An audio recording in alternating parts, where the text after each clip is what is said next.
Assalamualaikum warahmatullahi wabarakatuh. Pada pertemuan ini kita akan membahas perjalanan ekonomi Indonesia pada tahun 1945 sampai pada tahun 2017. Pada bab ini kita akan membagi pembahasan menjadi dua kali bagian. Pada bagian pertama itu kita akan membahas kondisi perekonomian Indonesia pada zaman Presiden Soekarno sampai dengan Presiden Soeharto. Kemudian chapter yang kedua, kita akan membahas kondisi perekonomian Indonesia dari B.J. Habibie sampai dengan Presiden yang sekarang Jokowi. Kita akan membahas masa pemerintahan Soekarno pada tahun 1945 sampai dengan 1967. Pada masa pemerintahan Soekarno ini setidaknya Indonesia akan dibagi menjadi 3 fase, yaitu mulai dari penataan ekonomi pasca kemerdekaan. Kemudian yang kedua adalah penguatan ekonomi untuk melangkah menuju nasionalisasi. Dan yang ketiga adalah timbulnya krisis akibat adanya ekonomi terpusat pada saat itu dan biaya politik yang besar. Itu adalah masa kepemimpinan Soekarno. Ya. Sekali lagi, dia akan memfokuskan pada 3 fase. Yang pertama pasca merdeka, kemudian yang kedua adalah penguatan ekonomi menjadi perusahaan-perusahaan nasionalisasi pada saat itu, menasionalkan perusahaan-perusahaan yang belum sebelumnya milik asing atau milik swasta menjadi perusahaan negara. Dan yang ketiga adalah timbulnya krisis ekonomi terpusat dan biaya politik yang cukup besar. Nah, ketika dilihat dari PDB per kapita, bisa kita katakan pada masa pemerintahan Soekarno ketika kita bandingkan dengan aktivitas perekonomian atau pertumbuhan perekonomian, Indonesia pada saat itu memang dinyatakan merdeka. Akan tetapi ketika kita berbicara pertumbuhan ekonominya jauh di atas kata bagus. Karena pada saat itu masih banyak masyarakat yang hidup di bawah garis kemiskinan. Ini terlihat dari PDB yang terjadi di sini. Pada saat itu PDB yang awalnya 5.523.863 rupiah itu pada tahun 1945 turun menjadi 5.075.512. Bahkan pertumbuhan ekonomi sempat mengalami tren negatif, yaitu sebesar min 2,24%. Sehingga bisa kita katakan Indonesia merdeka, tapi ketika kita berbicara perekonomian, tunggu dulu. Indonesia masih kacau ketika kita lihat dari aktivitas ekonominya. Kemudian 3 fase yang kita maksud di awal tadi, di sini saya akan menjelaskan lebih detail. Yang pertama adalah fase yang pertama terkait dengan ekonomi awal kemerdekaan, yaitu fase ini berjalan pada tahun 1945 sampai 1949. Pada masa ini kegiatan ekonomi, perdagangan, aktivitas ekonomi Indonesia dikatakan masih belum dalam kategori stabil. Kenapa? Ya karena tadi dikatakan karena masih baru merdeka. Sehingga bisa kita katakan perekonomiannya pasti akan turun atau jelek akibat adanya konflik, perang, dan segala macamnya. Sehingga ketika kita berbicara kondisi ekonomi di Indonesia pada saat itu, kita bisa mengatakan bahwa ketika dilihat dari produksi barang ataupun jasa yang dihasilkan turun pada saat itu. Kemudian ketika dilihat dari aset produktif yang dipunya oleh bangsa Indonesia, kita akan mengatakan aset yang dia punya itu banyak yang rusak karena akibat adanya perang sebelumnya. Kemudian inflasi jelas tinggi, itu sudah menjadi salah satu cermin dari negara-negara yang baru merdeka termasuk Indonesia saat itu. Kenapa bisa tinggi? Karena barang yang tersedia itu sedikit. Kenapa barang yang tersedia itu sedikit? Kita bisa kembali ke alasan yang pertama. Karena pada saat itu kapasitas barang produksinya turun sehingga barang menjadi langka. Ketika barang itu menjadi langka, tentu saja harga-harga itu pasti akan mengalami kenaikan. Kemudian terjadi peningkatan uang yang beredar menjadi tidak terkendali. Nah, salah satu ciri dari inflasi adalah banyak sekali uang yang beredar sehingga nilai mata uangnya pasti akan mengalami penurunan. Kemudian aktivitas ekspor impor itu terhenti akibat pada saat itu Belanda masih memblokade hubungan Indonesia dengan negara-negara luar. Kemudian ada mata uang yang cukup beraneka ragam karena pada saat itu Indonesia belum memiliki bank sentral atau yang lebih sering kita dengar saat ini adalah Bank Indonesia. Pada saat itu Indonesia masih belum memiliki Bank Indonesia atau bank sentral. Kemudian terjadi pergerakan penduduk yang secara besar-besaran. Ya, kebanyakan banyak yang pindah katakanlah dari luar Jawa, mereka datang ke Jawa atau dari desa ke kota. Pada saat itu di 1945 sampai 1949 hal tersebut, kondisi ekonomi di Indonesia bisa kita katakan buruk. Nah, kemudian ketika di tahun 1945 sampai 1949 itu ada yang kita sebut dengan ada KMP atau Konferensi Meja Bundar, di mana hasil dari KMP itu ada 4 hal. Yang pertama, semua kebijakan ekonomi itu harus berdasarkan izin Belanda. Jadi bisa kita katakan walaupun Indonesia merdeka, tetapi sebenarnya semua aktivitas kebijakan ekonomi harus tetap mendapat persetujuan dari Belanda. Kemudian pada saat itu perusahaan Belanda masih diperbolehkan untuk beroperasi, kemudian menanggung 1,13 miliar US dollar hutang ya, dalam ataupun luar negeri. Kemudian menanggung biaya 17.000 karyawan, kemudian Belanda dan 26.000 tentara ex-Kenil. Ya, jadi saat itu bisa dikatakan Indonesia dalam kondisi terpuruk walaupun mereka sudah merdeka. Secara umum kita bisa katakan Indonesia merdeka, tetapi secara ekonomi kita masih terjajah pada saat itu 1945 sampai 1949. Itu di fase pertama. Kemudian di sini ada fase kedua, yaitu menasionalisasi semua perusahaan yang ada di Indonesia, yang kita sebut dengan Indonesianisasi ekonomi. Nah, karena kondisi perekonomian yang cukup buruk dan saat itu masih terjadi ketergantungan perekonomian dengan Belanda, maka di sini pemerintah berupaya menggeser dominasi ekonomi Belanda.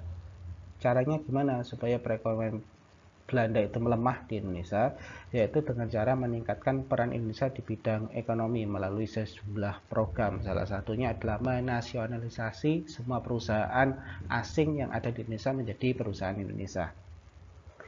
Nah, setidaknya di situ ada perkebunan yang semula milik beberapa perusahaan asing atau milik negara asing, kemudian dinasionalisasi sehingga sekarang kita bisa menyebutnya PT Perkebunan Nusantara. Kemudian di perdagangan, ya, dulu ada The Big Five yang dimana perusahaan-perusahaan itu adalah perusahaan-perusahaan Belanda dirubah menjadi PT negara. Kemudian terdapat perindustrian dan tambang, entah itu listrik, kimia, grafika ataupun umum, di situ mulai dirubah menjadi perusahaan milik negara, yaitu lewat Badan Penguasaan Industri dan Tambang.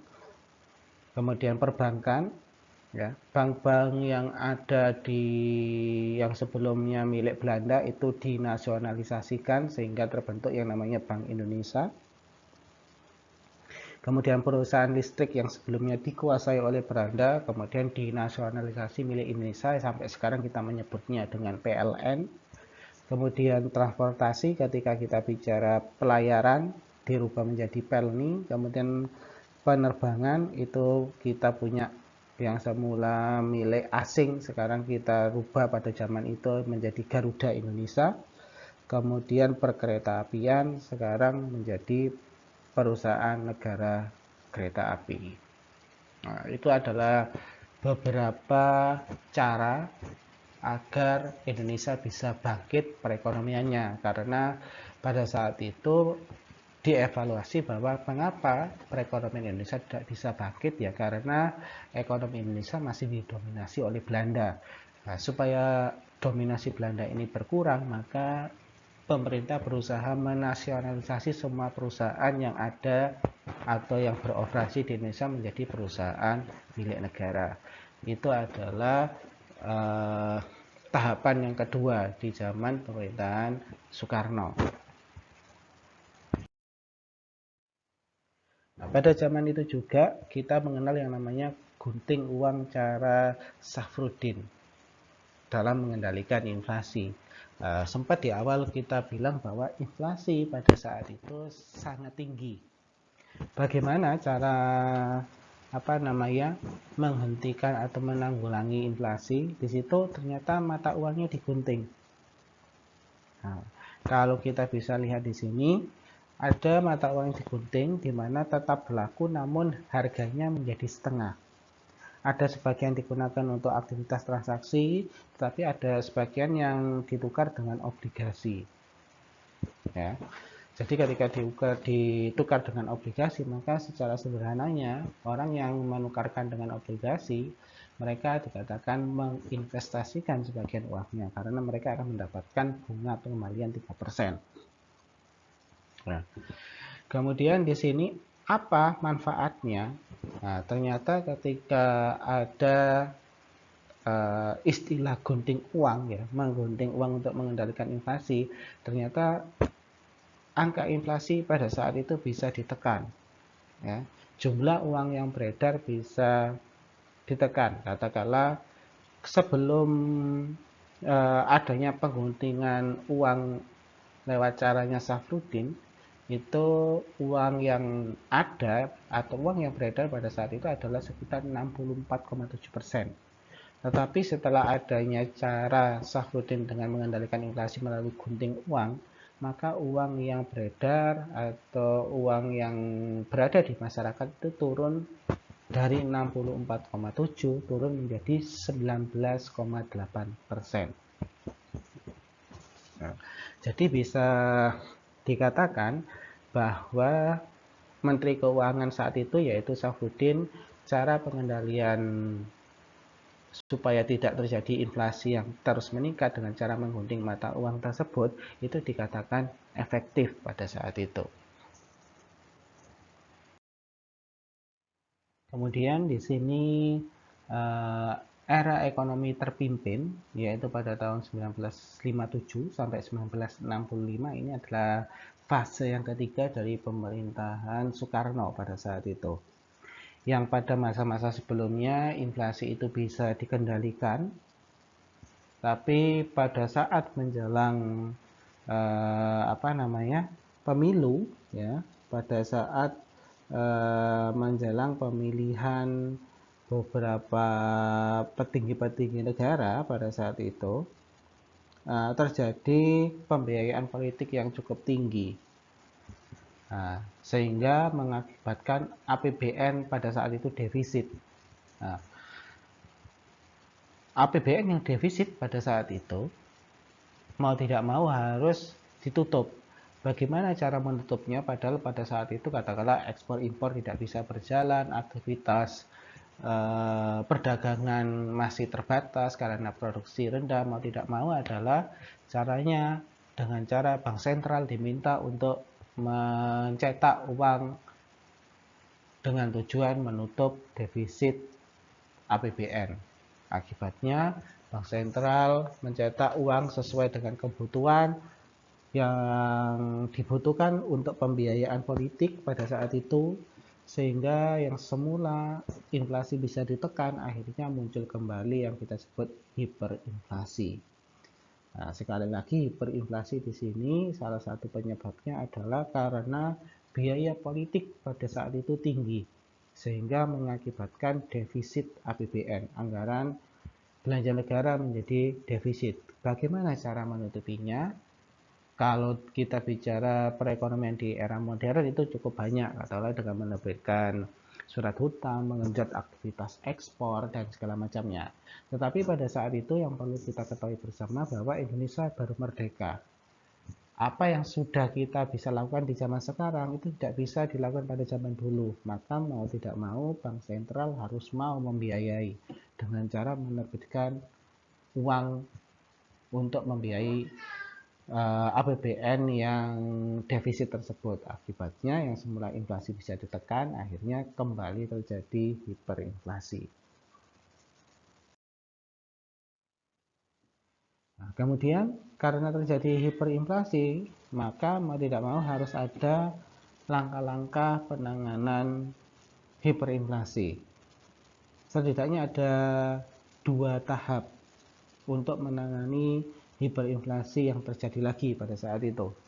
Yang pertama, tahap 1 yaitu terjadi pada 25 Agustus 1959, di mana cara penanganannya kita kenal dengan istilah centering atau penyehatan untuk mengendalikan jumlah uang beredar dan inflasi yang lepas kendali akibat besarnya biaya politik.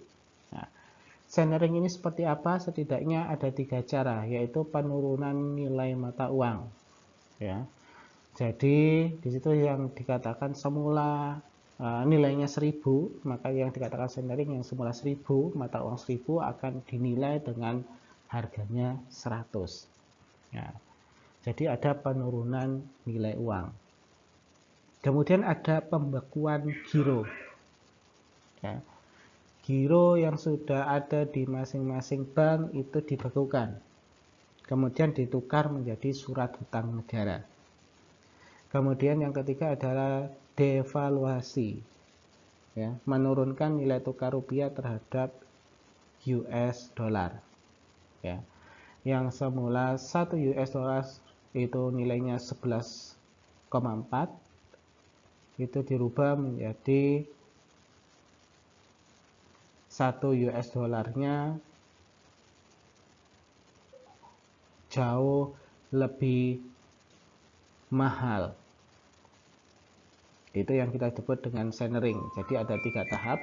Yang pertama adalah menurunkan nilai mata uang, yang kedua adalah pembukuan giro, dan yang ketiga adalah mendevaluasi rupiah, yaitu nilai mata uang rupiah terkesan jauh lebih rendah daripada sebelumnya jika dibandingkan dengan nilai mata uang asing. Nah, tahapan pertama itu dilanjutkan dengan tahapan yang kedua. Nah, kenapa muncul tahap yang kedua? Karena 3 tahapan yang ada di tahapan pertama itu dirasa tidak berhasil dalam mengendalikan jumlah uang yang beredar. Maka muncul tahapan kedua. Tahapan kedua itu ada 2 cara. Yang pertama adalah menyederhanakan mata uang. Ya, di situ dikatakan lewat aturan ketetapan Presiden nomor 27 1965 menyatakan tentang pengeluaran uang rupiah baru yang berlaku sebagai alat pembayaran yang sah. Jadi mengeluarkan alat pembayaran baru. Kemudian yang kedua, tahapan kedua adalah caranya dengan semua jenis uang, katakanlah mulai dari 10.000, 5.000, 2.500 dan 1.000 pada saat itu dianggap tidak berlaku. Nah, itu adalah beberapa langkah untuk mengatasi hiperinflasi yang terjadi pada saat itu. Kemudian di sini kita beralih pada pemerintahan Soeharto. Pada pemerintahan Soeharto ini dimulai pada 12 Maret 1966 dan berakhir pada 21 Mei 1998. Nah, seperti yang kita tahu bersama, Soeharto ini cukup membawa beban berat terkait ketika kita berbicara kondisi ekonomi, sosial, dan politik, karena pada kepemimpinan Soekarno masih ada PR besar di mana kondisi ekonomi yang masih carut marut, kemudian sosial yang masih belum bagus, serta ongkos politik yang mahal. Nah, akhirnya di sini Soeharto setidaknya menetapkan trilogi pembangunan. Yang pertama adalah pembangunan nasional itu dirancang untuk bagaimana caranya stabilitas nasional itu bisa dinamis. Kemudian yang kedua, pertumbuhan ekonomi yang tinggi, serta yang terakhir adalah pemerataan pembangunan dan hasil-hasilnya. Nah, di sini bisa kita lihat bahwa fokus dari Soeharto yang pertama adalah menyetabilkan kondisi ekonomi, sosial, dan politik yang ada di Indonesia pada saat itu. Setelah stabil, ya, Soeharto tidak melakukan pemerataan terlebih dahulu, tapi Soeharto berusaha untuk meninggikan pertumbuhan ekonomi, meningkatkan pertumbuhan ekonomi setinggi mungkin. Kemudian setelah perekonomian tinggi baru berbicara terkait pemerataan pembangunan. Nah, model yang diterapkan Soeharto ini biasanya kita kenal dengan teori trickle down effect. Ya. Jadi di zaman Soeharto kita bisa melihat terdapat beberapa golongan yang mungkin kita bisa anggap kaya, konglomerat dan segala macamnya. Tetapi ada bagian masyarakat yang miskin, nah, sehingga ada gap di situ. Apakah ini buruk? Nah, pertanyaannya di situ. Nah, karena modelnya adalah menggunakan trickle down effect, harapannya adalah mereka yang kaya itu nantinya bisa menciptakan berbagai macam perusahaan dan lapangan pekerjaan. Sehingga nantinya ketika mulai tercipta berbagai macam perusahaan dan lapangan pekerjaan, orang-orang yang dari golongan menengah ke bawah akhirnya mendapatkan pekerjaan, sehingga lama-kelamaan taraf hidup masyarakat itu menjadi meningkat. Oleh sebab itu, tadi sekali lagi saya ulang, fokusnya adalah pertama, ketiga hal terkait dengan ekonomi, sosial, politik harus stabil, kemudian meningkatkan kekayaan pertumbuhan ekonomi di Indonesia. Setelah pertumbuhannya ekonomi itu meningkat, baru kita mengomongkan pemerataan. Itu yang dikatakan oleh Soeharto. Apakah itu berjalan? Ketika kita bicara terkait data, di situ dikatakan PDB per kapita Indonesia mengalami peningkatan yang cukup signifikan dari 5.075.517 rupiah, ya, itu kemudian naik sebesar 18.943.101. Nah, kemudian ketika kita bicara pertumbuhan ekonomi cukup konsisten di angka 10,92%. Dari presiden-presiden yang ada sampai saat ini, mungkin kita bisa katakan Soeharto cukup sukses dalam jangka waktu yang lama.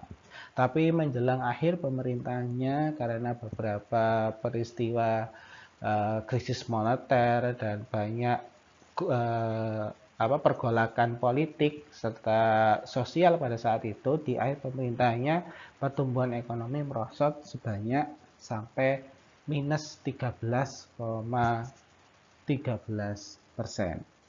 Kemudian ketika berbicara tingkat kemiskinan, bisa kita katakan pada pemerintahan Soeharto cukup berhasil, karena yang semula 60% tingkat kemiskinan itu mampu diredus, mampu diredakan hingga menjadi 24,2% akibat dari trilogi pembangunan yang mereka punya.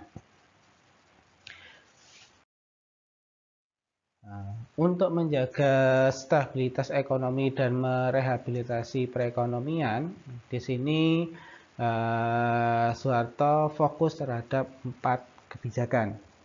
Ya, yang pertama adalah kebijakan dekontrol, ya, jadi merombak sistem komando menjadi mekanisme pasar yang semula itu terpusat di pemerintah pusat, tapi pada zamannya Soeharto itu pakai mekanisme pasar, yaitu tergantung dari permintaan dan penawaran. Kemudian disiplin fiskal dan anggaran berimbang, jadi menghemat pengeluaran-pengeluaran negara yang dianggap tidak penting, kemudian kebijakan moneter sebagai pengendali uang beredar. Jadi banyak sedikitnya jumlah uang beredar itu akan dipengaruhi oleh suku bunga. Kalau sebelumnya yang menyebabkan hiperinflasi kan salah satunya di zamannya Soekarno, yang pertama hiperinflasi yang terjadi adalah banyaknya uang yang beredar, kemudian yang kedua adalah karena ongkos politik yang tinggi. Nah, untuk mengendalikan di zaman uh, Soekarno ada gunting Safruddin tadi, kemudian ada pemotongan nilai mata uang di hiperinflasi yang kedua. Tetapi di sini Soeharto itu menerapkan cara yang berbeda, yaitu bagaimana cara mengendalikan jumlah uang yang beredar cukup tinggi, yaitu dengan mengendalikan suku bunga yang ada. Ketika terjadi inflasi tinggi, maka suku bunga ditinggikan. Agar tujuannya adalah ketika suku bunga tinggi, maka orang akan lebih suka saving uangnya di bank. Ketika mereka saving uangnya di bank, maka secara otomatis jumlah uang yang beredar juga akan semakin rendah. Kemudian dengan tingkat suku bunga yang tinggi, aktivitas kredit juga pasti akan menjadi lebih lambat. Orang tidak akan banyak lagi yang meminjam uangnya di bank karena mereka tahu pengembalian bunganya cukup tinggi, sehingga jumlah uang beredar juga akan semakin melambat. Itulah yang kita sebut dengan mengendalikan jumlah uang beredar menggunakan suku bunga. Kemudian di zaman Soeharto juga berusaha untuk memulihkan neraca pembayaran. Di zaman Soekarno yang dimana aktivitas ekspor impor itu masih terbatas, di sini di zaman Soeharto mulai memperlancar bagaimana aktivitas ekspor impor Indonesia itu bisa berjalan lancar. Kemudian berusaha memasukkan investasi masuk ke Indonesia. Pada zaman sebelumnya, pada zaman Soekarno, investasi itu masih agak sulit untuk masuk ke Indonesia. Akibatnya apa? Di sini bisa kita lihat bahwa kenaikan uang yang beredar itu semakin berkurang, kemudian inflasi turun dengan drastis, sehingga kita akan mengatakan ada perbaikan dari sisi stabilitas dan rehabilitasi ekonomi pada zaman pemerintahannya Soeharto. Pada masa pemerintahan Soeharto, kita mengenal dengan istilahnya repelitas 1 sampai dengan 5. Di sini kita akan membahas dari repelitas 1 sampai dengan 5. Nah, ketika berbicara terkait dengan repelitas 1, yaitu dimulai pada 1969 sampai 1974. Di mana anggaran yang ada pada repelitas 1 ini difokuskan kepada anggaran pembangunan. Mengapa masuk ke atau difokuskan kepada anggaran pembangunan? Karena pada repelitas 1 ini bangsa Indonesia masih menghadapi perekonomian yang cukup rendah. Kemudian inflasi yang masih tinggi serta produktivitas yang masih rendah. Hal ini permasalahan yang seperti diungkapkan tadi, seperti inflasi yang tinggi, ekonomi yang rendah, produksi pangan yang rendah, kemudian semakin meningkatnya jumlah penduduk yang ada di Indonesia yang tidak terkendali serta lapangan kerja yang terbatas, ini sebenarnya adalah warisan, kita bisa bilang warisan yang ditinggalkan dari pemerintahan sebelumnya yang masih menjadi PR besar. Di sini pada repelitas 1 bagaimana terkait dengan aktivitas ekonomi dan segala macamnya itu mulai diperbaiki. Nah, untuk memperbaiki segala hal yang terjadi pada saat itu, di sini pada repelitas 1 difokuskan pada titik-titik tertentu. Yang pertama, di situ bisa kita lihat agar aktivitas perekonomian bisa berjalan lancar, aktivitas produksi mampu berjalan dengan baik, maka harus transportasinya diperbaiki dulu. Kemudian di situ pertanian dan irigasinya harus tertata dengan baik, kemudian daerah transmigrasinya harus ditata, kemudian pertambangan dan energi juga harus ditata serta pendidikannya. Kenapa pada repelitas 1 itu memfokuskan terhadap hal-hal yang sudah disebut tadi, mengingat katakanlah ketika kita berbicara aktivitas produksi yang masih sangat rendah. Nah, aktivitas produksi yang sangat rendah itu pemerintah akan berfokus bagaimana mampu mengoptimalkan kekayaan alam yang dimiliki, terutama mayoritas pada saat itu adalah sektornya adalah sektor pertanian. Berarti pada saat itu di Repelita 1 pertanian dan irigasi itu mendapat porsi yang cukup besar. Kemudian ada ketimpangan pendistribusian pangan dan segala macamnya sehingga menyebabkan ekonomi yang terhambat. Produksi tidak bisa maksimal. Salah satu penyebabnya adalah sarana transportasi yang dipunya masih kurang memenuhi. Akhirnya di situ sektor transportasi juga digenjot. Nah, kemudian pembangunan yang tidak merata di setiap daerah. Pembangunan yang tidak merata di setiap daerah ini, bagaimana caranya meratakan? Salah satu programnya pemerintah adalah dengan melalui program transmigrasi. Kemudian sektor pertambangan dan energi yang memang merupakan salah satu primadona yang dimiliki Indonesia juga mendapat perhatian utama. Baru eh, Indonesia menuju ke pertanian. Nah, di tahun Repelita 1 itu ada beberapa peristiwa penting yang harus kita ketahui. Salah satunya karena fokusnya pemerintah terhadap pertambangan dan energi. Di situ dijelaskan pada tahun 31 Agustus 1970 di situ dibentuk PT Krakatau Steel yang sampai sekarang masih tetap ada. Kemudian melihat komitmen Indonesia atau pemerintahan untuk meningkatkan sektor pertanian dan irigasi, di situ mulai ada pabrik petrokimia Gresik yang mulai diresmikan. Nah, sehingga kita bisa simpulkan di Repelita 1 ini, ketika pemerintah fokus di salah satu bidang, mereka juga mengguiden atau melakukan usaha nyata, salah satunya adalah PT Krakatau Steel dan pabrik petrokimia tadi. Pada Repelita 1 untuk menggolkan apa saja yang menjadi prioritas utama di Repelita 1, tentu di sini juga dibarengi oleh kebijakan moneter, fiskal, dan perbankan agar tujuan di Repelita 1 dapat tercapai. Salah satu ketika kita berbicara kebijakan moneter, fiskal, ataupun perbankan, di situ setidaknya ada 4 poin utama. Yang pertama adalah memantapkan stabilitas ekonomi yang telah dicapai. Jadi dengan adanya fokus-fokus sasaran di Repelita 1, harapannya kebijakan moneter, fiskal, dan perbankan ini mendukung. Salah satunya adalah bagaimana kebijakan moneter, fiskal, dan perbankan itu mampu menjaga stabilitas ekonomi. Di mana sebelumnya ketika kita bicara stabilitas ekonomi itu masih buruk.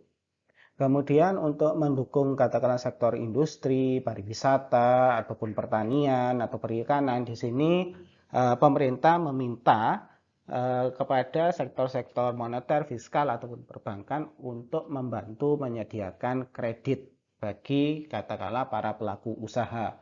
Karena pada saat itu kondisi dari pengusaha katakanlah perbankan, kondisi usaha dari bidang sektor perikanan, kemudian industri ataupun pertambangan belum memiliki modal yang cukup memadai, sehingga butuh serapan modal yang cukup besar. Nah, di sini pemerintah meminta kepada sektor perbankan untuk mampu menyalurkan kredit dalam jangka panjang untuk mampu membiayai produksi atau produktivitas yang ada di masing-masing sektor.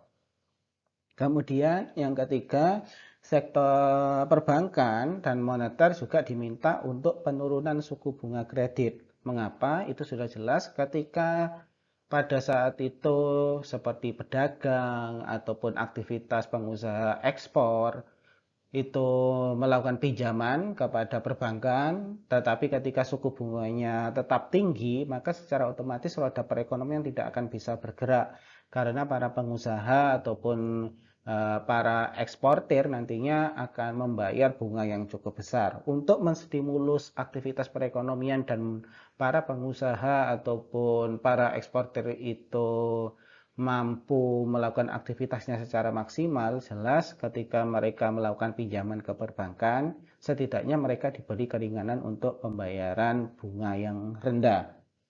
Kemudian di situ untuk mendorong aktivitas ekspor ke beberapa negara, Di sini ada yang namanya peran fiskal, yaitu peran fiskal di sini berkaitan dengan pajak. Nah, jadi ada privilege bagi para pelaku eksportir nantinya yang melakukan aktivitas perdagangan internasional. Seperti tarif pajak itu diturunkan agar nanti biaya yang digunakan untuk aktivitas ekspor impor mengalami penurunan sehingga minat untuk melakukan ekspor impor atau perdagangan dengan negara lain itu semakin meningkat. Nah, dengan beberapa fokus ke beberapa sektor, kemudian didukung dengan kebijakan baik dari sisi moneter, fiskal, ataupun perbankan, maka ada dampak yang cukup signifikan pada saat itu. Yang pertama adalah ketika kita berbicara peningkatan produksi pangan. Ternyata dengan adanya aturan-aturan yang mendukung, kemudian fokus pemerintah memang pada saat itu kepada sektor pertanian, di situ bisa dikatakan peningkatan produksi pangan terutama yang bersifat kebutuhan pokok seperti beras pada saat itu meningkat tajam. Kemudian aktivitas ekspor pada saat itu terutama pada sektor-sektor pertanian seperti perkebunan, kemudian pertambangan juga mengalami peningkatan. Kenapa sektor ini mengalami peningkatan? Karena tadi ketika yang pertama kita berbicara kredit ataupun cara mengangsur biaya bunga kredit itu diperingan oleh pemerintah. Kemudian ketika berbicara pajak juga diturunkan sehingga akan memicu atau menstimulus para pelaku bisnis untuk melakukan aktivitas ekonomi yang jauh lebih besar daripada sebelumnya. Kemudian di sini mendorong pembangunan industri tekstil. Nah, dengan bergeraknya sektor-sektor industri, kemudian sektor-sektor pertanian, maka secara otomatis mampu meningkatkan pembangunan di industri tekstil. Maka bisa kita lihat dampaknya pada Repalitas 1 dikatakan pembangunan pada Repalitas 1 itu kategorinya adalah sukses karena penerimaan negara itu meningkat dan tabungan pemerintah juga meningkat. Ketika kita bisa lihat di sini penerimaan negara itu naik sebanyak 619%. Ini adalah bukti nyata bahwa Repalitas 1 itu mampu meningkatkan taraf hidup perekonomian Indonesia.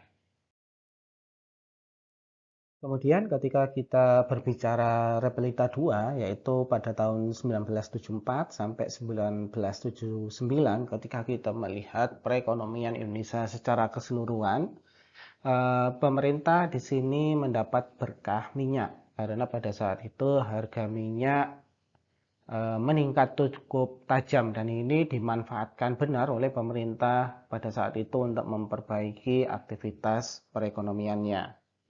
Nah, pada Repelita 2 ini pemerintah ketika kita bisa lihat pada gambar di sini difokuskan masih kepada pertanian sebesar 19%, kemudian transportasi mulai diperbaiki, beralih ke transmigrasi sampai pada pertambahan terkait dengan pertambangan dan energi.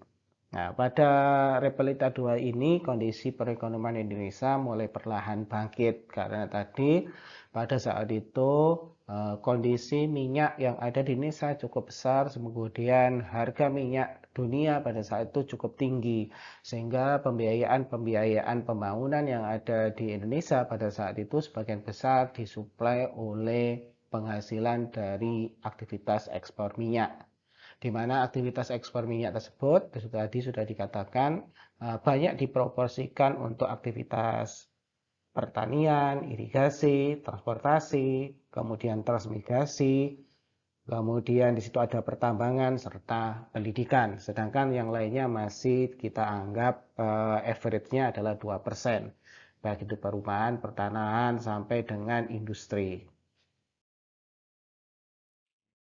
Kemudian di sini kita akan membahas dari hasil yang terjadi pada Repelita 2. Nah, sebelum kita membahas dampak dari Repelita 2 ini, kita akan lihat dari fokus kebijakannya terlebih dahulu.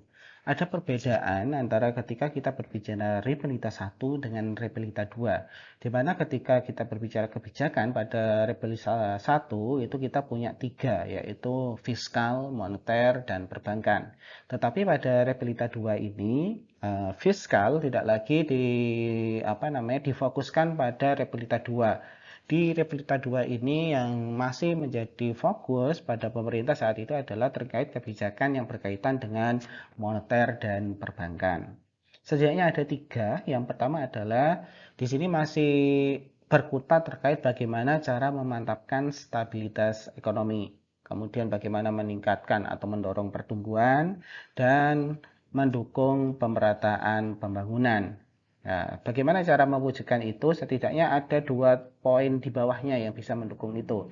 Yang pertama adalah tetap bagaimana caranya seorang pengusaha ataupun pelaku eksportir ataupun pelaku dunia produksi itu bisa mendapatkan kredit dengan suku bunga yang rendah. Kemudian di sini juga menyediakan fasilitas kredit investasi kecil dan kredit modal kerja.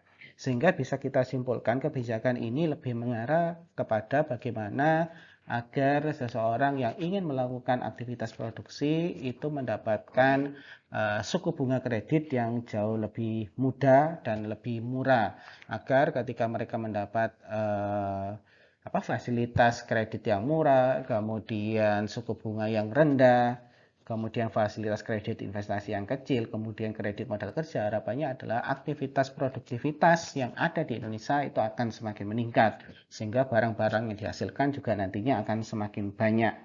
Ketika barang-barang yang dihasilkan semakin banyak, tentu saja pertumbuhan ekonominya akan semakin tinggi. Ketika pertumbuhan ekonomi semakin tinggi, itu nanti akan mempermudah Indonesia untuk meratakan porsi atau kue pembangunan yang ada di Indonesia. Kemudian ketika kita berbicara pembangunan, di situ ada perluasan pembangunan infrastruktur dan pembangunan daerah. Ini sebenarnya ketika kita berbicara fiskalnya ya, didetailkan. Jadi pada saat itu pemerintah akan berusaha memperluas infrastruktur yang ada. Jadi diberi infrastruktur yang memadai agar proses produksi juga akan semakin meningkat dan pembangunan daerah akan semakin pesat tumbuhnya. Kemudian pemerintah melalui BUMN investasi secara besar-besaran melakukan investasi ke industri-industri dasar.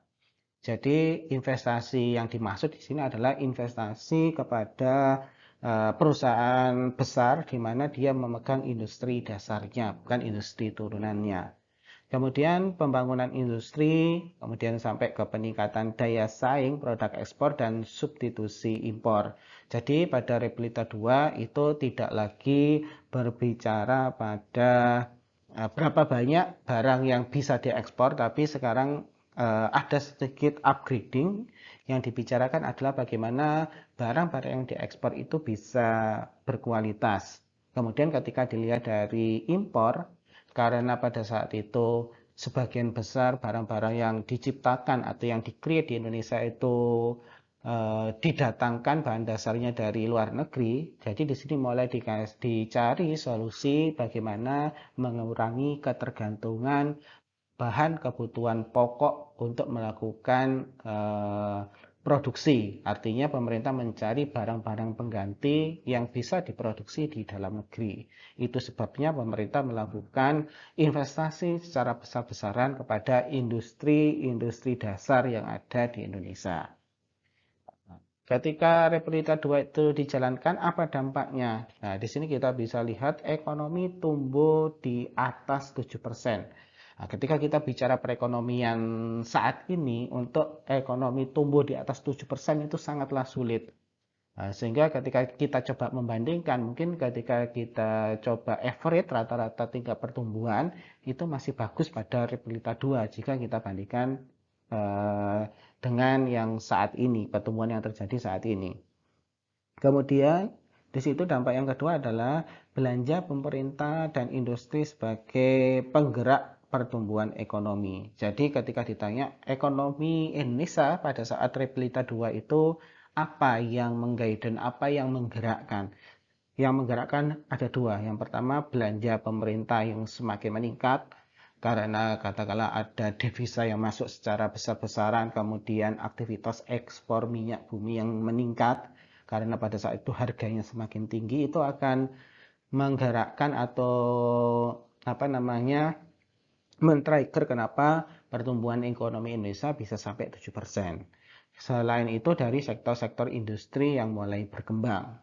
Itu adalah gambaran dari dampak kebijakan yang dilakukan pada Repelita 2.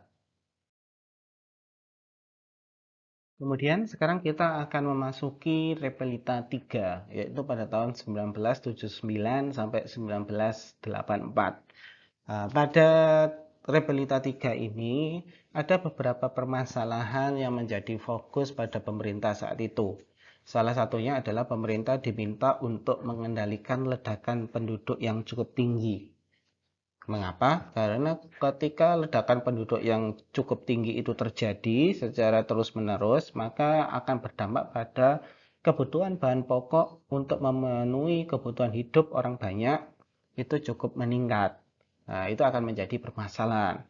Kemudian ketika itu permasalahan di dalam negeri, permasalahan di luar negeri apa? Karena pada Repelita 1 dan 2, terutama difokuskan pada Repelita 2, di Repelita 2 itu Indonesia mengalami boom oil, artinya harga-harga minyak pada saat itu cukup tinggi. Sehingga Indonesia sebagai salah satu negara penghasil minyak akan merasa diuntungkan. Tetapi pada Repelita 3 ini, negara-negara maju itu mengalami kelusuan perekonomian. Nah, ini akan menjadi permasalahan bagi Indonesia sebagai negara yang punya pasokan minyak cukup banyak. Nah, ketika tidak ada yang membeli, terutama negara-negara maju, pangsa pasarnya, karena mereka membutuhkan minyak sebagai bahan dasar atau bahan baku untuk melakukan produksi. Tetapi ketika negara-negara maju itu mengalami kelesuan perekonomian, secara otomatis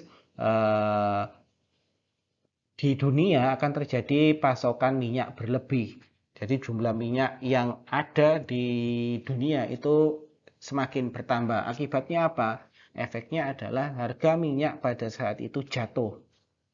Nah, yang semula di Repelita 2 mendapatkan berkah, tetapi di Repelita 3 ini justru sebaliknya.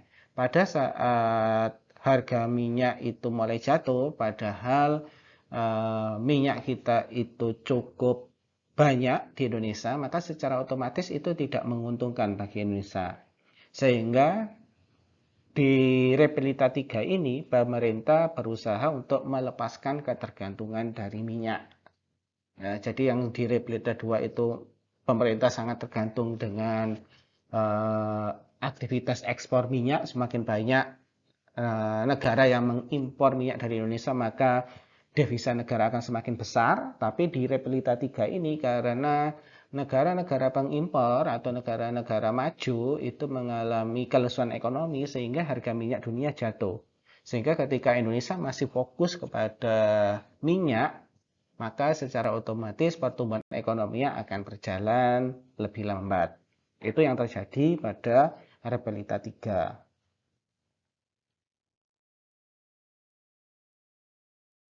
Kemudian, apa dampaknya pada Repelita 3 ini? Nah, di sini pemerintah tetap memfokuskan kebijakan menjadi kebijakan moneter, perbankan, dan pembangunan. Nah, kita akan berbicara satu persatu terlebih dahulu. Yang pertama ketika kita bicara kebijakan moneter dan perbankan. Pada saat itu karena harga minyak mengalami penurunan, maka di situ ada devaluasi atau penurunan nilai tukar.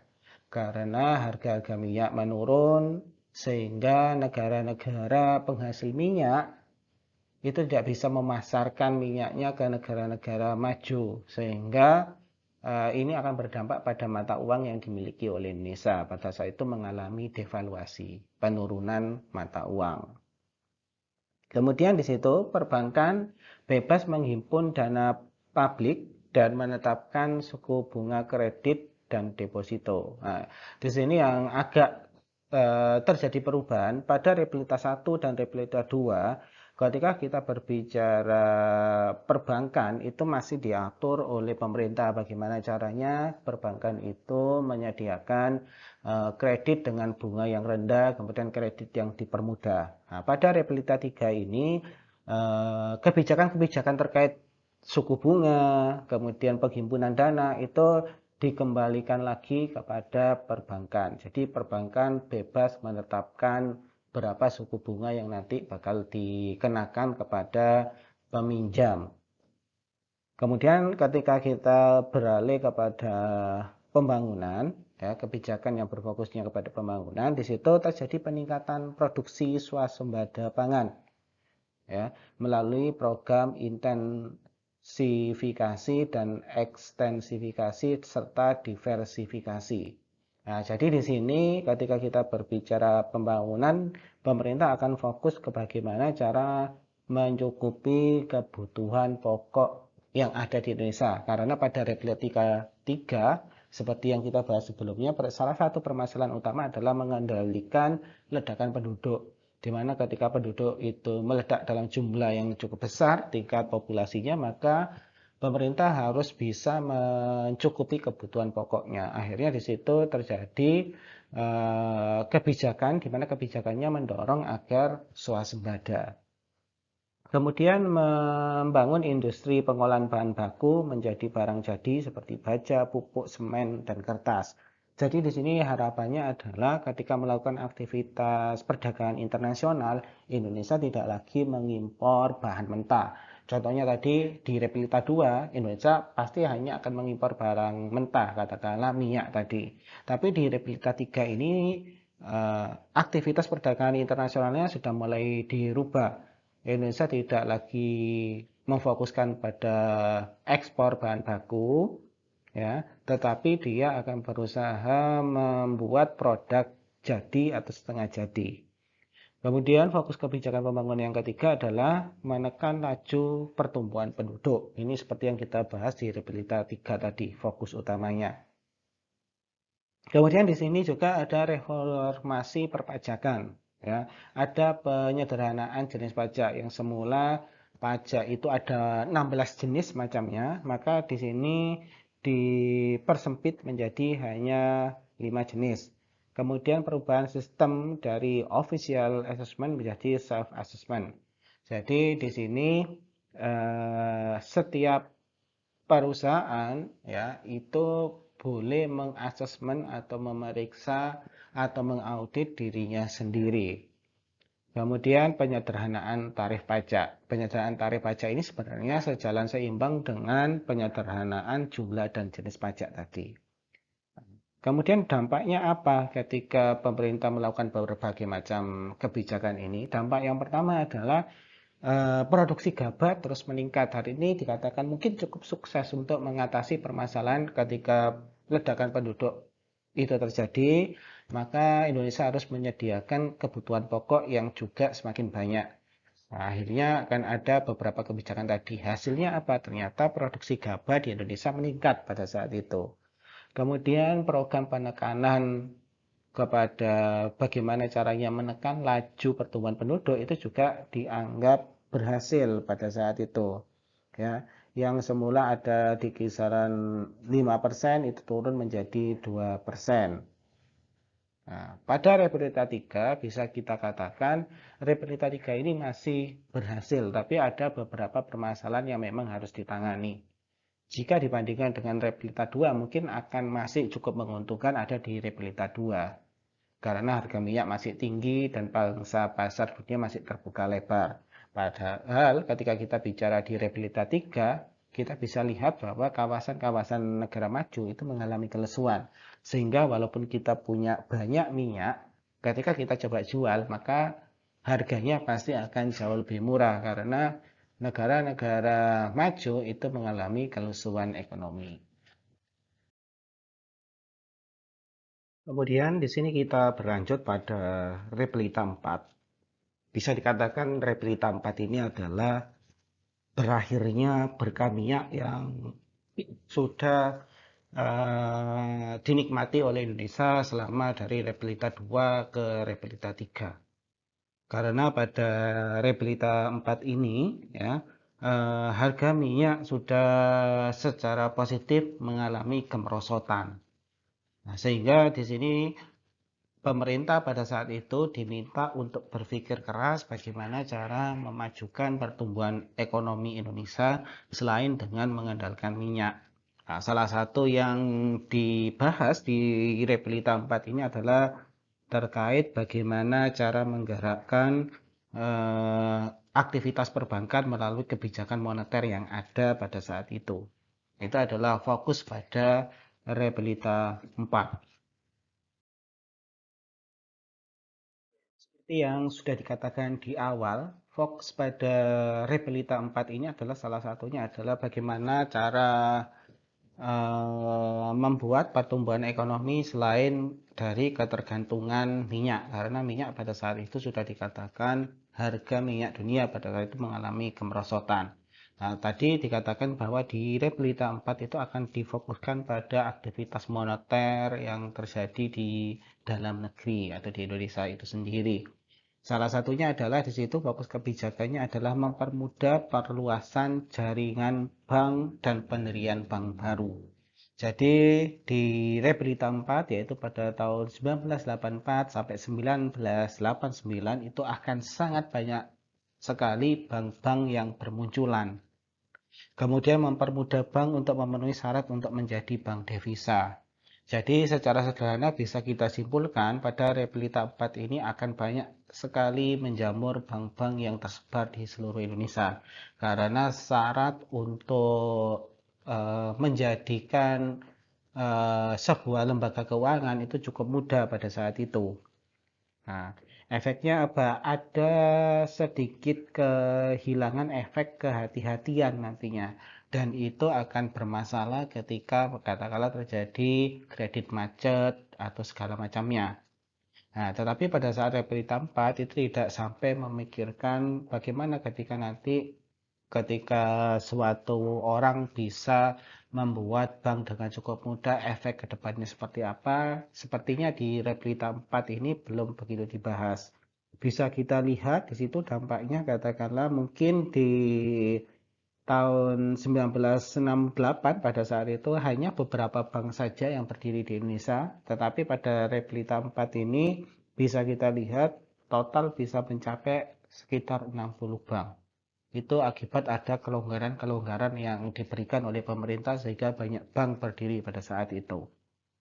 Tujuannya bank berdiri apa? Salah satunya ya mau tidak mau adalah mampu mendukung roda pertumbuhan ekonomi dan pembangunan yang ada di Indonesia.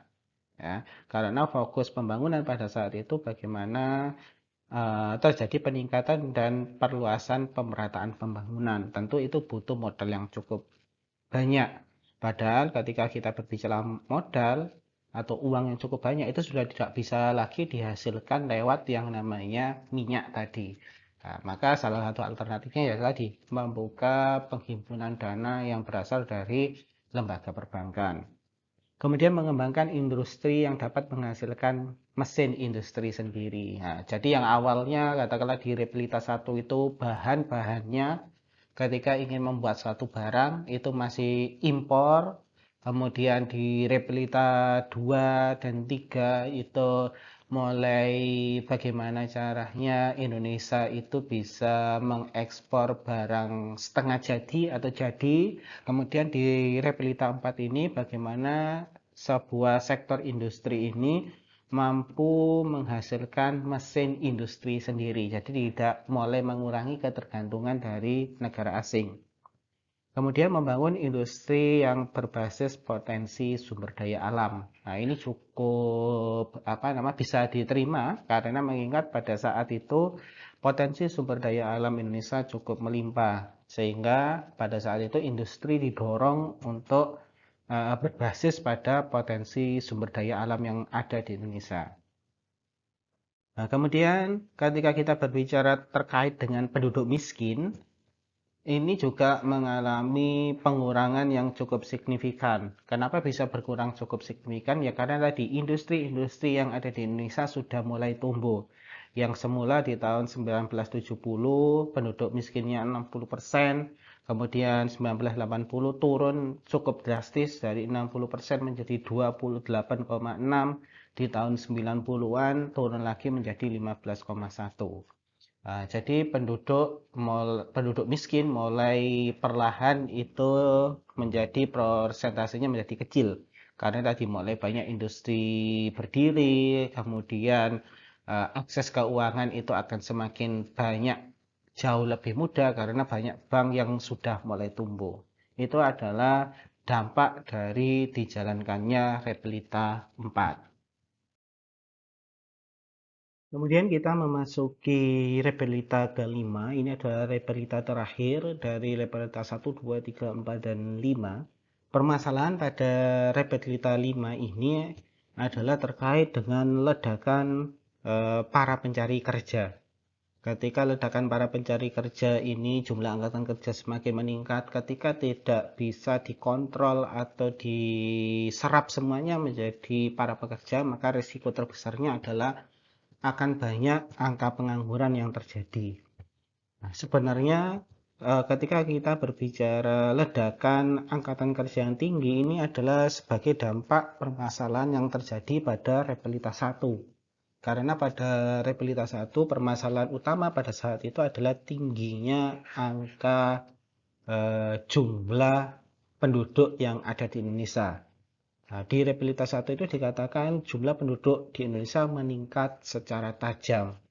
Nah, dan itu dampak dari jumlah penduduk yang cukup meningkat cukup banyak itu baru dirasakan di repelita 5 ketika penduduk-penduduk yang pada repelita 1 itu masih belum masuk pada usia produktif. Di repelita 5 ini mereka sudah masuk di usia produktif dan sudah seharusnya mulai mendapatkan pekerjaan. Nah, di sini adalah PR terbesar dari repelita kelima, bagaimana cara menyerap jumlah angkatan kerja yang cukup meningkat tajam. Kemudian di sini kita akan membahas dampak dari repelita kelima. Ya, di repelita kelima ini ada beberapa dampak yang dirasakan. Yang pertama adalah ini sebenarnya dampak dari repelita keempat juga. Di repelita keempat itu kan tadi sudah dikatakan bahwa bank yang ada di Indonesia itu mengalami peningkatan yang cukup luar biasa. Maka secara otomatis itu juga akan berdampak sampai dengan di repelita 5 karena bank yang jumlahnya semakin banyak ya tentu saja akan meningkatkan ya penyaluran kredit. Kredit yang disalurkan itu semakin semakin agresif. Jadi yang semula mungkin sebelum terjadi banyak bank yang ada di Indonesia itu jumlah kredit yang disalurkan cukup sedikit, tapi karena banyaknya bank yang bermunculan maka kredit-kredit yang disalurkan juga cukup banyak. Nah, tapi yang perlu diperhatikan di sini dengan semakin banyaknya kredit yang disalurkan maka akan terjadi yang namanya resiko macet terhadap aktivitas kredit juga pasti akan cukup besar. Nah, kemudian ketika dilihat dari regulasi perdagangan dan investasi ya, di mana di situ ada beberapa kelonggaran-kelonggaran yang terjadi pada deregulasi perdagangan ataupun investasi, seperti kemudahan mendapatkan izin, kemudian penyederhanaan persetujuan investasi yang semula berbelit-belit ketika ingin mengajukan izin usaha baik perdagangan ataupun ingin mengajukan investasi cukup rumit, tapi pada repelita 5 itu dipermudah. Tujuannya apa? Dengan semakin banyak investor yang masuk, maka harapannya secara otomatis banyak perusahaan-perusahaan tumbuh di Indonesia. Kenapa pada repelita 5 itu menginginkan banyak sektor-sektor produksi atau perusahaan yang tumbuh? Harapannya adalah untuk mengatasi ledakan angkatan kerja yang terjadi. Nah, sehingga deregulasi perdagangan dan investasi itu penting dilakukan. Kemudian apa dampaknya ketika ada deregulasi perdagangan dan investasi? Banyak modal asing itu masuk. Kemudian penanaman modal dalam negeri itu juga mengalami peningkatan. Ekspor non migas itu juga mengalami peningkatan. Nah, di sini ekspor kita tidak lagi berfokus pada minyak, tetapi di sini sudah dialihkan kepada non migas. Nah, dari Repelita 5 ini sebenarnya kita bisa mengatakan banyak mulai berdatangan industri-industri asing ke Indonesia. Ya, tujuannya apa ya? Supaya bisa menyerap angkatan kerja yang cukup tinggi yang ada di Indonesia pada saat Repelita 5 saat itu. Kemudian pada akhir jabatan dari Presiden Soeharto, di sini ada yang kita sebut dengan ekonomi menjelang krisis. Nah, perlu kita ketahui bersama bahwa pada perjalanan akhir kepemimpinan Soeharto, Indonesia pada saat itu mengalami krisis yang kita sebut dengan krisis ekonomi atau orang-orang biasa menyebutnya dengan krisis moneter. Nah, krisis ini setidaknya kita bisa memfokuskan pada 5 hal. Yang pertama adalah kenapa ekonomi di Indonesia dikatakan menjelang krisis, karena pada saat itu pertumbuhan ekonomi Indonesia itu hanya di kisaran 7%, karena sebelumnya di repelita-repelita sebelumnya ekonomi Indonesia tidak hanya tumbuh 7%, tapi di atas itu. Tapi pada saat itu ekonomi Indonesia hanya stagnan di angka 7%. Kemudian ketika kita melihat inflasi ya, inflasi sejak tahun 1990 itu rata-ratanya adalah 9%. Tetapi lama-kelamaan menurun menjadi 6%. Nah, pertanyaannya bukankah ini baik? Sebenarnya ketika kita berbicara inflasi dan pertumbuhan ekonomi itu akan selalu dibarengi dengan inflasi. Ketika pertumbuhan ekonomi tinggi, maka secara otomatis inflasi yang ada di negara itu juga biasanya akan ikut meningkat. Nah, permasalahan di sini inflasi ternyata mengalami penurunan pada saat itu dari 9 menjadi 6, itu kan menunjukkan jumlah uang yang beredar di Indonesia itu tidak secepat pada repelita sebelumnya. Kemudian di sini ekspor itu stagnan di angka 14% pertumbuhannya, tidak melonjak seperti ketika kita bicara terkait dengan berkah minyak tadi, di mana buminya ekspor meningkat cukup tajam. Nah, tapi setelah itu ekspor Indonesia hanya berada pada kisaran tumbuh di 14%. Kemudian cadangan devisa saat itu masih di angka 38%.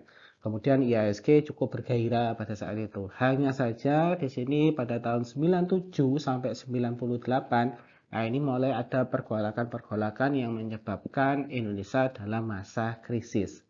Nah, krisis ekonomi atau krisis moneter ini diawali dari krisis Asia, di mana mata uang BET, yaitu mata uangnya Thailand, itu mulai dalam tekanan. Mata uangnya turun nilainya.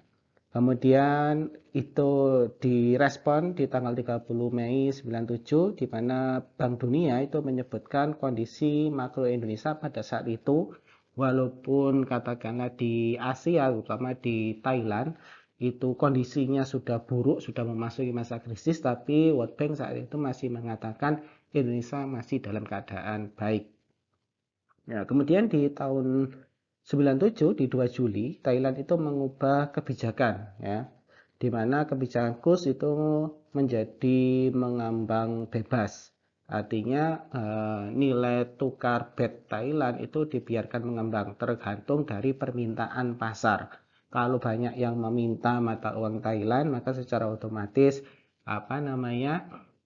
mata uangnya menguat atau yang kita sebut apresiasi. Tetapi ketika sedikit sekali orang yang menggunakan BET sebagai aktivitas ekonominya, maka mata uang BET itu akan mengalami depresiasi. Dan kenyataannya ya pada saat itu mata uang BET itu mengalami depresiasi hingga 30%. Nah, kemudian krisis itu mulai agak sedikit dirasakan pada tanggal 14 Agustus 1997.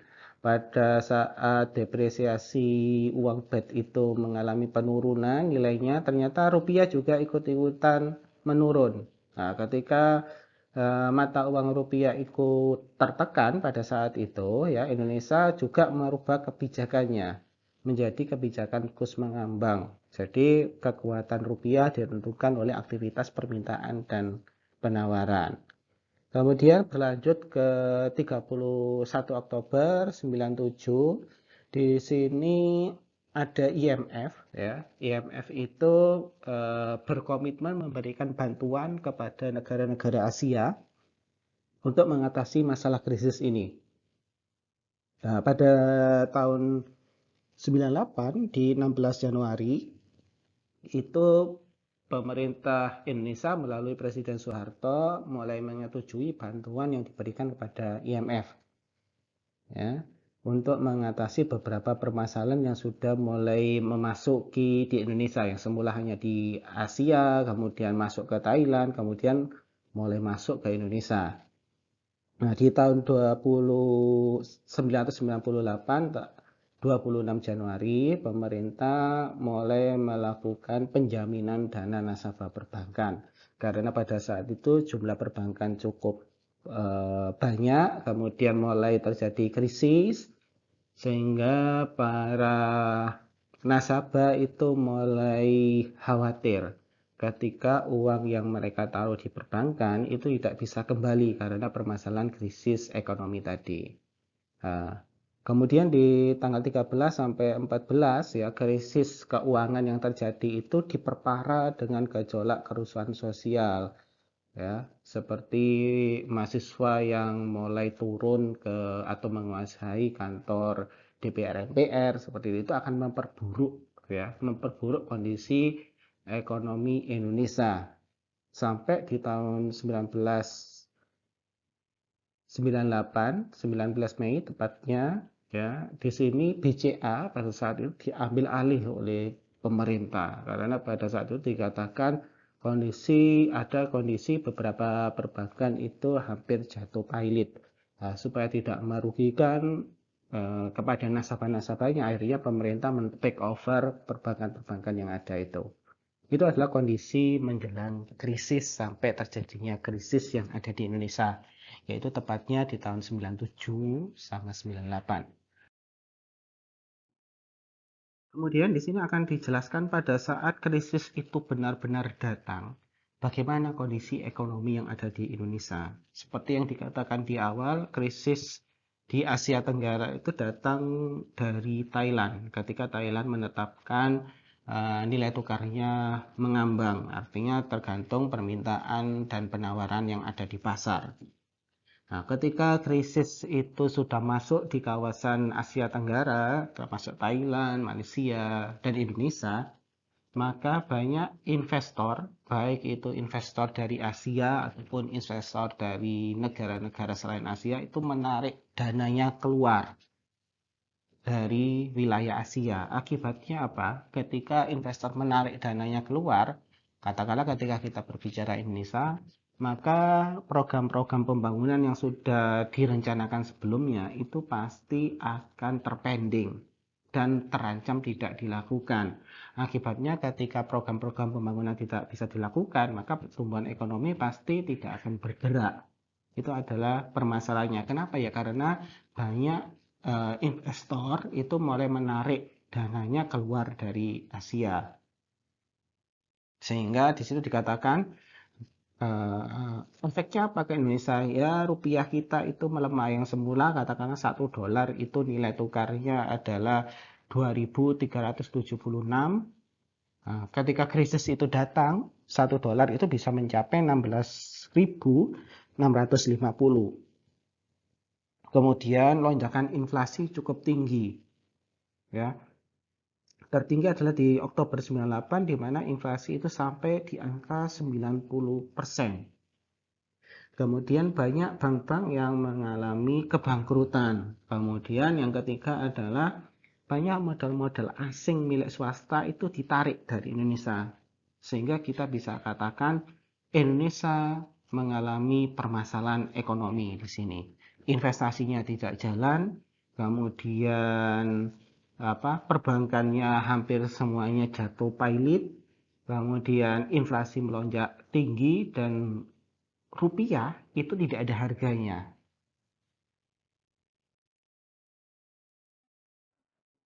Kemudian di sini akan diperlihatkan ya respon awal ketika Indonesia mengalami krisis ekonomi atau krisis moneter. Bila dilihat dari sudut pandang moneter ataupun fiskal. Ketika dilihat dari sudut pandang moneter, di sini fokus Indonesia adalah bagaimana mengatasi beberapa bank besar yang jatuh pailit atau sakit mungkin. Nah, di sini bagaimana caranya kembali menyehatkan perbankan sehingga nanti nasabah itu tidak merasa dirugikan. Kemudian kalau dilihat dari kebijakan fiskal, di sini akhirnya karena banyak investasi yang keluar atau investor banyak menarik dananya keluar, maka ada beberapa proyek-proyek besar itu mengalami penundaan. Itu ketika kita lihat dari sudut pandang moneter dan fiskal.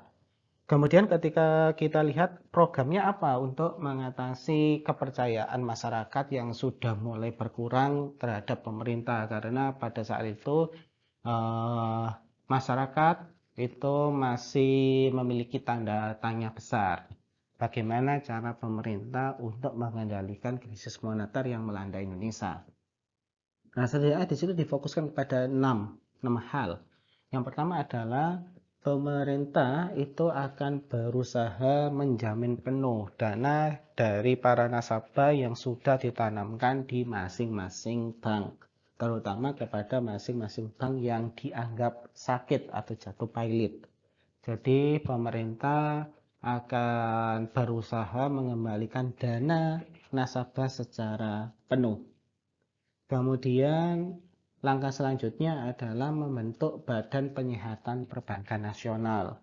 Jadi pada saat itu pemerintah akan berusaha menyehatkan kembali bank-bank yang dianggap sakit tadi. Kategori sakit adalah di mana katakanlah dana yang mereka punya di berbagai macam lembaga perbankan itu mengalami penurunan atau banknya jatuh pailit tadi. Kemudian restrukturisasi total perbankan nasional. Jadi fokus utamanya lebih kepada moneter. Oleh sebab itu kita sebut dengan krisis moneter karena yang banyak diserang adalah kondisi bank yang pada saat itu cukup buruk sehingga banyak nasabah yang akhirnya ketakutan ketika dananya itu hilang nantinya. Kemudian karena terjadi inflasi yang cukup tinggi, tentu saja ditambah lagi nilai tukar yang semakin turun, itu akan menjadi permasalahan besar ketika kita berbicara hutang negara. Ketika mata uang kita melemah, kemudian suku bunga itu semakin meningkat, maka secara otomatis hutang yang kita tanggung, katakanlah dari IMF, itu akan semakin besar. Kemudian memperlonggar kebijakan fiskal. Tujuannya adalah supaya investor tadi tidak lari. Akhirnya diharapkan dengan kelonggaran kebijakan fiskal ini nantinya mulai ada investor-investor yang tertarik lagi menanamkan modalnya ke Indonesia. Demikian materi kita pertemuan pertama kali ini ya. Di bagian pertama kita tadi sudah membahas eh, masa perekonomian Indonesia di dua kepemimpinan, yaitu di masa Soekarno dan Soeharto. Untuk pertemuan selanjutnya kita akan membahas di kepemimpinan B.J. Habibie sampai dengan Jokowi di tahun 2017. Terima kasih. Wassalamualaikum warahmatullahi wabarakatuh.